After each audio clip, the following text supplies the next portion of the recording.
इसकी काम तो पूरा हो गई थी 1949 नवंबर 26 में। इसीलिए भारत सरकार मोदी जी प्रधानमंत्री दायित्व लेने के बाद योजना करी कि 26 नवंबर को हम संविधान दिवस करके पालन करेंगे, और उसी संविधान दिवस के अवसर पे mother of the democracy Bharat के, अभी तो कहा जाता था हमारे गीतों के इतिहास है, हमारी साड़ियों के इतिहास है, हमारी कुमकुम के इतिहास है, वैज्ञानिक इतिहास है, उसे हमें गर्व करने जैसे विषय की अनुभव मिलती है। ऐसे ही तो दुनिया की कोई मानव व्यवस्था में परिषद की कल्पना नहीं मिलती, सभा की कल्पना नहीं मिलती है, चर्चा की कल्पना नहीं मिलती है। चर्चा, परिषद, सभा, ये सारों की कल्पना वैदिक साहित्यों से लेके, वेद काल से लेके आगे मिलता है। उसकी अर्थ हमारी सभ्यता शुरू से ही प्रजातांत्रिक है, सेमेंटिक नहीं है, सेंट्रिक नहीं है। आज भी देखिए 21वीं सदी में दुनिया की पूरी 170-80 देशों को अगर शासन प्रणालियों को हम समीक्षा करता है कोई विद्यार्थी, आधे डेवलप कंट्री की मालिकाना तो एक परिवार के पास है, एक तानाशाह के पास है। चंद देशों में एक प्रजातांत्रिक प्रक्रिया मिलती है। अगर मैं अमेरिका को, ब्रिटेन को, दोनों को प्रजातांत्रिक प्रक्रिया की परिमापक और उनको सबसे कहा जाता है, एक सभ्य डेमोक्रेट है। इन दोनों की पिछले दिनों की दो घटना मैं आपको सिर्फ याद कराता हूं। ट्रंप चुनाव हार गए, हार हजम नहीं हुई। ट्रंप की लोग कैपिटल में घुस के लिए हम नहीं छोड़ सकते, ये प्रजातंत्र की पद्धति नहीं है, डीएनए में घुसी नहीं है, हार को पचा नहीं पाते हैं। अभी हाल में यूके में शासन किसके हाथ में रहे? 45 दिन में भी प्रधानमंत्री अपने आप में जीतने के बाद छोड़ देते हैं। हमारी भाग्य अच्छा था, भारत के मुल्क की व्यक्ति को कोई मिल गया दायित्व अभी यूके में उसी प्रक्रिया में। लेकिन इसकी कहने के उद्देश्य, भारत जितना गहराई में प्रजातंत्र अपने डीएनए में है, ऐसे दुनिया में कहीं नहीं मिलती है। इसकी भी इतिहास है। और पिछले सप्ताह हमने प्रधानमंत्री जी को उस किताब को अनुसंधान परिषद की ओर से भेंट करके आए हैं। मित्रों, हमारी कण कण को, हमारी गांव-गांव की कहानी को, हमारी हर एक मेटेरियल ऑब्जेक्ट की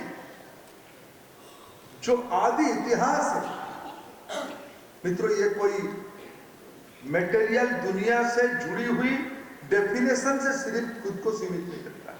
उसके अंदर तत्व है, उसके अंदर जीवन दर्शन है, उसके अंदर एक महा व्यापक बड़ी कानवास हमको मिलती है। मित्रों, सभी को, हम सभी की दायित्व होती है केवल हमारे देश की गौरव बढ़ाने के लिए। विश्व में आखिर में जो तनाव की स्थिति है, विश्व आज परिवेश को लेकर चिंतित है। अगर हमारे इतिहास को कोई समीक्षा करेगा, हमको भले ही कुछ लोगों ने कहा ये तो पेड़ को, पानी को, मिट्टी को पूजा करने वाले अंधविश्वासियों का देश है, क्योंकि मैकॉले ने बड़ा योजना से हमारी आस्था केंद्र पे चोट लगाई थी। हमें लंबे समय तक गुलामी में रखने के लिए योजना बनाई गई थी। अलेक्जेंडर जब भारत से, इसी इलाका से पराजय होके गए, दो मित्र अपने बात करते कि जब तक भारत को, हमें तो लगा था यूरोप से आए हुए लोगों को राजा को हराने के बाद राज हमारी हो जाएगी, यहाँ तो शिक्षकों के हाथ में सत्ता की बागडोर है। अप्रत्यक्ष रूप में समाज राजा को नहीं मानता है, शिक्षकों को मानता है, गरीब ब्राह्मणों को मानता है, जो शिक्षक माने जाते हैं। इसलिए भारत की सबसे पूंजी हमारी शिक्षा है, उसकी इतिहास है। मित्रों, आज आवश्यकता है मनुष्यता को, इस प्लैनेट को ठीक रखने के लिए डेमोक्रेसी जितनी महत्व है, प्लैनेट की एलिमेंट्स को, पंचामृत को भी उतनी ही संतुलित रखने में ही जाके विश्व नियंत्रित रहेगा। इसकी भी इतिहास को, विश्व को समझाने की आवश्यकता है, जो हम समझे हुए हैं। भारत की जन जन में यह विषय की एक इतिहास को बिना पढ़े, क्लासरूम में बिना जाए, एक सामाजिक इतिहास से उसकी परिचय होती है। मित्रों, इस बार अगस्त 15 की भाषण में माननीय प्रधानमंत्री देश के सामने 5 पणों के बारे में बात कर, मैं 3 विषय आज आपके सामने उल्लेख करना चाहूंगा। 5 में से सब आपको अभ्यस्त हो उस विषय पे, लेकिन 3 उस विषय में कहूंगा। उन्होंने कहा कि हम पराधीनता के सारे निशाने को मिटाने की आवश्यकता है, डीकोलोनाइज करना पड़ेगा हमको, सारे यानी सारे। ये कभी हमारे लिए गौरव की बात नहीं हो सकता है जिन्होंने हमारी रंग को आधार बना के, आप काले हो इसीलिए आपकी बुद्धि नहीं है, दुनिया ने उसको कभी नहीं स्वीकारा, भारत ने भी कभी नहीं स्वीकारा। इसके खिलाफ हमें उसी से लेके मुगलिया काल तक, हमें कोई भी सभ्यता, भारत में तो कोटि कोटि देवता है, हमें बाहर से आए हुए अच्छे मूल्यों को लेने की हमारे पास ताकत है, लेकिन हमारी मूल आत्मा को जिन्होंने भ्रमित करने का कोशिश किया है, वो सारे बाहरी तत्वों को, यानी विचार के तत्वों को आज एक सभ्य, सशक्त और सुशिक्षित समाज के नाते पूरा उसको परिष्कार करने की आवश्यकता है। इतिहास संकलन योजना की सबसे पहला काम वही होनी चाहिए। डीकोलोनाइजेशन के बारे में सिर्फ भाषण में नहीं, एक तो ऑब्जेक्ट बना के उनको गाली देने से नहीं होता है, वैज्ञानिक रिसर्च के आधार पर उसको प्रमाणित करना पड़ेगा क्यों हमें उसको करना चाहिए। जो समाज, उन्होंने कहा प्रधानमंत्री जी ने, अपने विरासत को लेके गर्वित नहीं हो पाएगा, वो समाज बड़ा नहीं हो पाएगा, और बड़ा सोचने की आवश्यकता है। और हमारे पास तो सोचने के लिए 10 हिमालय की ऊंचाई की गौरव है, पूरा विश्व की महासागर के आकार की हमारे पास सोच की व्याप्ति है, इसलिए हमें बड़ा सोचना है, हमारी विरासत को लेकर गर्वित होने की आवश्यकता है, और हमें अपने कर्तव्यों को ही निभाने की आवश्यकता है। मित्रों, आज समय कुछ हमें अवसर देती है। मैं भारत की शिक्षा विभाग की ओर से 2-3 निवेदन आपको करने आया हूं। बंसल जी ने राष्ट्रीय शिक्षा नीति को भारतीय शिक्षा नीति कह के उल्लेख किया, मैं उनके माध्यम से आप सभी को आभार प्रकट करता हूं भारत सरकार की इस पहल को स्वीकृति देने के लिए। लेकिन अभी चुनौती भी है। हमने योजना बनाई है, आज 27 दिसंबर है, 26 जनवरी 2 कारणों से महत्वपूर्ण है। 26 जनवरी गणतंत्र दिवस तो है ही, लेकिन इस बार बसंत पंचमी भी। बसंत पंचमी तक आयु 3, 4, 5 के लिए पहली बार बाल वाटिका की योजना सरकार ने सरकारी स्कूलों के लिए योजना लाई, और कक्षा 1 और 2 इस प्रारंभिक अवस्था की जो पुस्तिका लगेगी, सारे पुस्तिका बसंत पंचमी तक लोकार्पित हो जाएगा। उसमें बहुत इतिहास से बताने की आवश्यकता नहीं था। मैं चुनौती जब कहता हूं उसके आगे, लेकिन इतिहास की आवश्यकता है। लड़का जब 8 साल की हो जाए, तो कहा जाता है 8 साल तक बच्चे की 85%, 85% परिपक्वता आ जाती है, मन बन जाता है। उसके बाद उसको विश्लेषण की क्षमता आ जाती है।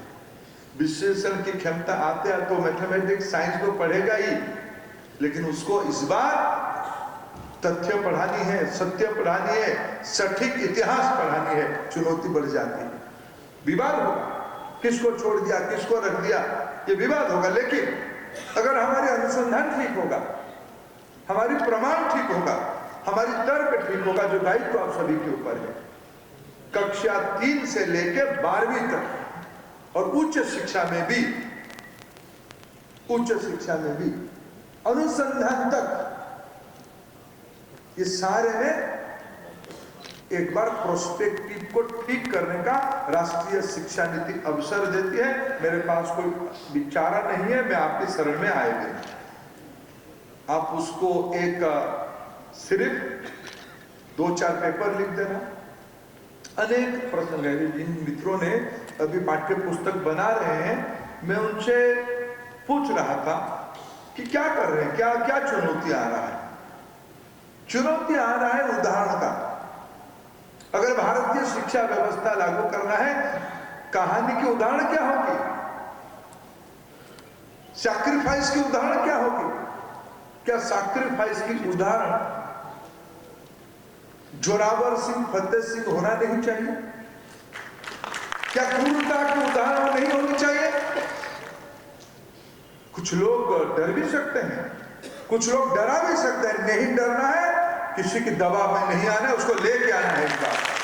लेकिन एक जोरावर सिंह, फतेह सिंह से नहीं होगा।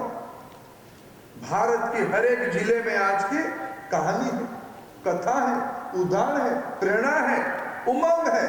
इस सारे को ढूंढ लेके आना, क्योंकि भारत बहुत बड़ा है। हम कहते हैं भारत की विविधता हो सकती है, विविधता में भारत एक है। ये कहा जाता है ना, यूनिटी इन डाइवर्सिटी। विश्व पश्चिम की तत्व है। डाइवर्सिटियों में, विविधताओं में हम एक कर दिया, अंग्रेजों ने हमको एक कर दिया। हम ऐसे नहीं मानते हैं। हमारी विविधता है, हमारे पास इंद्रधनुष है, इसलिए सुंदर दिखता है। डाइवर्सिटी के कारण हम यूनिटी है, हमारी भाव एक है। अभी राष्ट्रीय शिक्षा नीति ने भाषा को प्राथमिकता दिया। ये कहा, जब तक हम पढ़ाई की प्रारंभिक अवस्था में मातृभाषा को महत्व नहीं देते हैं, तब तक समझ नहीं आती है। अभी अभी जब मैं यहाँ आया, एक यंग आर्कियोलॉजिस्ट ने मेरे को कहा कि मूर्ति कला की भारत में, हम जहाँ खड़े हैं, विंध्य की उत्तरी पठार पे हम खड़े हैं, ये पर्वतमाला चंबल से आगे बढ़ के गंगा जमुना की नीचे, और नीचे से नर्मदा यहीं से ऊपर से बहती है, महानदी यहीं से बहती है नीचे से, विंध्य के नीचे के इलाके से। इस कटी प्रदेश से, कटी इलाका से, इस पर्वतमालाओं में 7,000 साल पहले मूर्ति बनने की कार्बन डेटेड प्रमाण मिल चुकी है इसी धरती में। यह हमारी डाइवर्सिटी है। तब तो वहां अंग्रेज नहीं होंगे ना, उस समय तो आर्कियोलॉजी, एक्सकावेशन ये शब्द नहीं होगा वहां, शायद हिंदी भी नहीं होगा। आज की जो हम भाषा हिंदी लिखते हैं ना, देवनागरी लिपि पर, शायद और कोई 7,000 साल पहले और कोई लैंग्वेज होगा, कोई बोली लैंग्वेज होगा। इस बार राष्ट्रीय शिक्षा नीति ने कहा, भारत की रिसर्च को बढ़ाने के लिए, भारत की सामान्य अंडरस्टैंडिंग को बढ़ाने के लिए, सामान्य बोध को तत्व में परिवर्तन करने के लिए, आत्मसात करवाने के लिए भारतीय भाषाओं को महत्व दिया जाएगा। उसकी भी इतिहास है। इसलिए कहा, सभी भाषा राष्ट्रीय भाषा है। यह राष्ट्रीय शिक्षा नीति के अंश है। इसीलिए मित्रों, अभी चुनौती है। मैं तो आया हूं बड़े आशा के साथ आपके शरण में, क्योंकि मौका बार बार नहीं आता है, यही मौका आया है। लेकिन कहने के लिए मत कहिए, प्रमाण के साथ कहिए, तत्वों के साथ कहिए। हम बिल्कुल आपके आदेश को जोर के साथ निर्णय में परिवर्तन करवाएंगे, आपके नेतृत्व में कराएंगे, आपकी लेकिन स्पष्टता उसमें चाहिए। मित्रों, एक दूसरी चुनौती है। अभी इन दिनों में नई पीढ़ी धीरे धीरे, आप देखिए, पढ़ना तो उनके अभ्यास है ही, पढ़ने से सुनने दिखने के लिए ज्यादा आकर्षित है। यानी टीवी, इंटरनेट, सैटेलाइट और इंटरनेट ऐसे दो टेक्नोलॉजी आ गया है संवाद के लिए। आज कल्पना करिए, हम लोगों के हाथ में जो स्मार्टफोन है, ये स्मार्टफोन हमारे गांव में, हमारे घर में काम करने वाले लोगों के हाथ में भी है, महिलाओं के हाथ में भी है। उसकी भी फेसबुक की एक पेज है, वो भी अपना बेटे के साथ मुंबई में व्हाट्सएप में वीडियो कॉल में बात करती है। तो आ गया, आया कि नहीं आया? आया है। सिर्फ ये टेक्नोलॉजी को क्या गपशप करने के लिए रखना है, या बातचीत करने के लिए रखना है, या फोटो भेजने के लिए रखना है? क्यों ना उसमें हम पढ़ाई करवाएं। अगर हम दुनिया के अंदर हमारे महत्व को जाहिर करना है, तब आज तो डिजिटल टेक्नोलॉजी में भारत दुनिया को नेतृत्व देने की स्थिति में आ गया। मैं अभी का कॉन्टेक्चुअल एग्जांपल आपको देता हूं। अभी आप देख रहे होंगे चाइना में कहा जाता है तीसरा या अनजाने चौथा, पांचवा, आठवां लहर आ गया है। कल ही मैं टीवी में देख रहा था, चाइना की स्थिति बहुत खराब है। हमारे वहां तो उससे कम लगभग उतनी ही आबादी है। हम क्यों आज ये सोचते हैं भाई मास्क लगाना ही पड़ेगा? आप बिना मास्क के सब बैठे हैं, यहाँ बैठ जाए, लेकिन बाहर जब जाएंगे मास्क लगा के थोड़ा अभ्यास आने वाले 2-4 महीने फिर करना पड़ेगा। क्यों? हमारा मास्क में काम हो जाता है। क्यों? हमने 250 करोड़ डोज लगा चुके हैं। चाइना की टीका फेल हो गया, हमारी टीका काम कर गया। विश्व की 140 देशों में हमने टीका पहुंचाया है, उनमें से 40 देशों को मुफ्त में टीका दिया है। कभी हम PL4 गेहूं, सड़ा हुआ गेहूं खरीदते थे, आज भारत 40 देशों को टीका मुफ्त में देता है। टेक्नोलॉजी एक बहुत बड़ा आधार हमारी बन चुकी है। अभी भारत सरकार योजना कर रही है 200 टीवी चैनल स्कूल के लिए समर्पित करेगी। भारत सरकार 60 टीवी चैनल हायर एजुकेशन के लिए, 260 टीवी चैनल। दुनिया में किसी देश के पास इतनी बड़ी नेटवर्क नहीं है। हम सारे भाषाओं में कक्षा 1 से कक्षा 12 तक एक डेडिकेट टीवी चैनल आने वाले 1-2 साल के अंदर उपलब्ध कराएंगे। भारत में डिजिटल यूनिवर्सिटी की कल्पना की जा रही है। डिजिटल ओपन स्कूल की नेटवर्क आज साकार हो चुका है, लेकिन उसमें दिखाएंगे क्या? टेक्नोलॉजी तो हमको ढांचा खड़ा कर देगा। ये grand trunk road Atal ji ने परिवर्तित शेरशाह सूरी के बाद इसमें उन्होंने स्वर्णिम चतुर्भुज बना दिया, लेकिन चलेगा क्या उस रास्ते पे? जो टेक्नोलॉजी आ गया है, अगर यूरोपियन देशों ने जियोग्राफिक चैनल के माध्यम से, डिस्कवरी चैनल के माध्यम से अपनी कथा कहानी को दिखा पाए। अभी मंजूर जी की वक्तव्य सुनते सुनते मैं बालमुकुंद जी को पूछ रहा था, ये है कौन भाई? ये 10 मिनट में इतने नीरस चीजों को इतने बढ़िया से कह पाते हैं। क्या हम नई पीढ़ी को सिनेमाटोग्राफी की प्लेटफॉर्म पे हमारी टीवी और इंटरनेट चैनल के माध्यम से दुनिया को दिखा नहीं सकते हैं? अब कल्पना करें हमारी एक जिले की जो इतिहास है ना, सभ्यता के बारे में, मनुष्य के बारे में, चिकित्सक, इस इन दौरान जब कोरोना थोड़ा पहली बार थोड़ा घटा, एक विश्व के बड़े लोग मेरे को मिलने आए मंत्री के नाते। हालचाल ऐसे गपशप हुई, तो आपने कैसे बिताया कोरोना को? उन्होंने कहा कि मैं थे तो भारत में बोल के, लेकिन बहुत दिनों से बाहर रहते हैं, इसलिए उनकी रहन सहन खान पान सब यूरोपियन हो चुका था।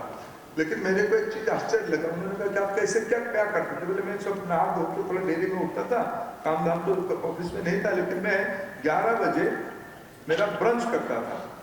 ऐसे ही मैं पूछा क्या करते थे ब्रंच में? बोले कि हल्दी का गोला इतना बड़ा हाथ में दिखाए मेरे को, एक हल्दी का इतना बड़ा गोला और ब्लैक कॉफी पीता था। बोले हल्दी क्यों खाते थे?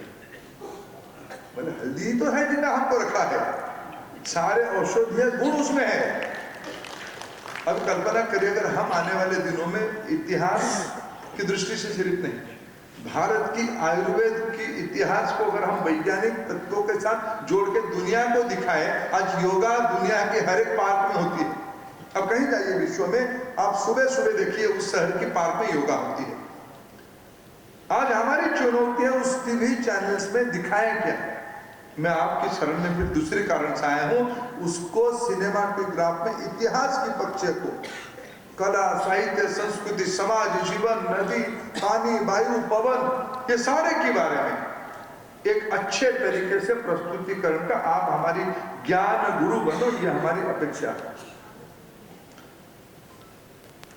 मित्रों, हम जिस कुल से आते हैं, मैं इतिहास संकलन समिति को और एक अपेक्षा रखता हूं, हम जिस कुल से आते हैं उस प्रवाह को भी 2025 में 100 साल हो जाएगा। मैंने इसीलिए कहा कि अभी देखा मैंने आजादी के समय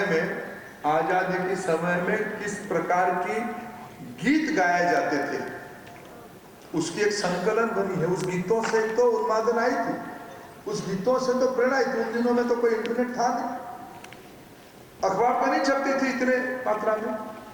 ये गीत लोकगीत के माध्यम से संस्कार और उत्साह बनी थी। हम जिस विचार से आए हैं, हमारे संघ को भी 100 साल पूरा हो जाएगा 2025 में। लेकिन उसकी इतिहास, सिर्फ इतिहास में संघ स्थापना हुई और आज तक कहां पहुंचे तो जानते हैं। व्यक्ति कैसे बने, प्रभाव क्या आया, विचार की इंपैक्ट क्या आया, गीतों की क्या इंपैक्ट आया, व्यक्तित्व ने क्या इंपैक्ट दिया, ये सारा विषय को संकलन करने की भी चुनौती है।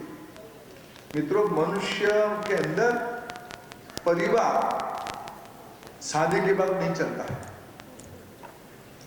जन्म दिया हुआ माँ और बेटे में झगड़ा हो जाती है बहू के कारण, पर बहू जब माँ बन जाती है फिर उसकी झगड़ा हो जाती है। ये 25-30 साल की कहानी के अंदर हो जाता है, 40 साल के अंदर 100 साल के संगठन बनी। इसकी भी इतिहास की आवश्यकता है। मित्रों, मैं एक अंतिम बात कहता हूं। डेमोक्रेसी के बारे में मैंने कहा, हमारी विषय को हमको प्रखरता के साथ जोर देकर अपनी बातों को, हम ही मदर ऑफ डेमोक्रेसी, जननी है हम, वैशाली ही जननी है प्रजातंत्र की। 14वीं सदी में तमिलनाडु में पंचायत कैसे होगा, उसकी शिलालेख तंजावुर जिले में मिलता है। इस सारा चीजों को आज के दिनों में, क्योंकि विश्व डेमोक्रेसी को समझता है, विश्व कहने की आजादी को समझता है, हमारे देश के डीएनए में सारे है। इसको जोर से कहने की आवश्यकता है। अभी उस भारत में आजादी के उपरांत पहली बार आजादी के उपरांत G20 के सम्मेलन हो रहा है। इतने बड़े वैश्विक सम्मेलन भारत में कभी नहीं हुए। हमें एक अवसर देता है भारत की धरोहर को, भारत की विरासत को सबके सामने रखने के लिए। सरकार के काम की ढांचा वो करेगी। दशहरा सरकार नहीं मनाती है, समाज मनाती है। होली सरकार